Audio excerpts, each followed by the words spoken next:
ಕನ್ನಡ ಸಾಹಿತ್ಯ ಸಮ್ಮೇಳನ ನಮ್ಮ ಮಂಡ್ಯ ಜಿಲ್ಲೆಯಲ್ಲಿ ಮೊದಲು ಏನು ನಾವು ಕರ್ನಾಟಕ ನಾಮಕರಣ ಅಂತ ನಮಗೆ ಈ ಸಭೆಯ ದಿವ್ಯ ಸಾನ್ನಿಧ್ಯವನ್ನು ವಹಿಸಿರ್ತಕ್ಕಂಥ ಪರಮ ಪೂಜ್ಯ ಶ್ರೀ ಶ್ರೀ ಡಾಕ್ಟರ್ ನಿರ್ಮಲಾ ಪ್ರಾರ್ಥಿಸಿಕೊಳ್ತಾ ಇದ್ದೇನೆ. ಈ ಮಾಡಲು ಕೂಡ ಇಟ್ಟಿದ್ದೀವಿ. ಇಡೀ ಜಿಲ್ಲೆಯ ಮತ್ತು ರಾಜ್ಯದ ಸಂಸ್ಕೃತಿ ಮತ್ತು ಈ ವಿವಿಧ ಕಲೆ ಬಯಸ್ತೇನೆ. ಸಾಹಿತ್ಯ ಪರಿಷತ್ತಿನ ಗೌರವ ಕಾರ್ಯದರ್ಶಿಗಳಾಗಿರುವಂತಹ ಡಾಕ್ಟರ್ ಕೃಷ್ಣೇಗೌಡ ಹೊಸಕೂರು ಅವರು ಸ್ವಾಗತಿಸ್ತೇನೆ. ಸರಬರಾಜು ನಿಗಮ ನಿಯಮಿತದ ಅಧ್ಯಕ್ಷರಾಗಿ ಬಯಸ್ತೇನೆ. ಹಾಗೂ ಜಿಲ್ಲಾ ಪಂಚಾಯಿತಿಯ ಸಿಇಒ ಅವರು ನನ್ನ ಸಹೋದ್ಯೋಗಿ ಮಿತ್ರ ಶೇಖ್ ತನ್ವೀರ್ ಆಸಿಫ್. ಸಮ್ಮೇಳನ ನಮ್ಮ ಜಿಲ್ಲೆಯಲ್ಲಿ ರವಿಕುಮಾರ್ ಅವರು ಆಗಮಿಸಿದ್ದಾರೆ. ಅವ್ರಿಗೂ ಕೂಡ ಹೃತ್ಪೂರ್ವಕವಾದಂತಹ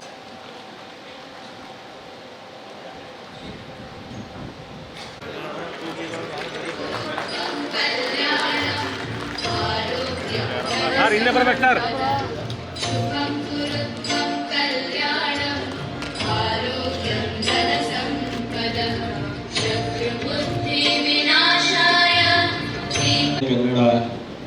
ಸಾಹಿತ್ಯ ಸಮ್ಮೇಳನ ಆಗುತ್ತೆ.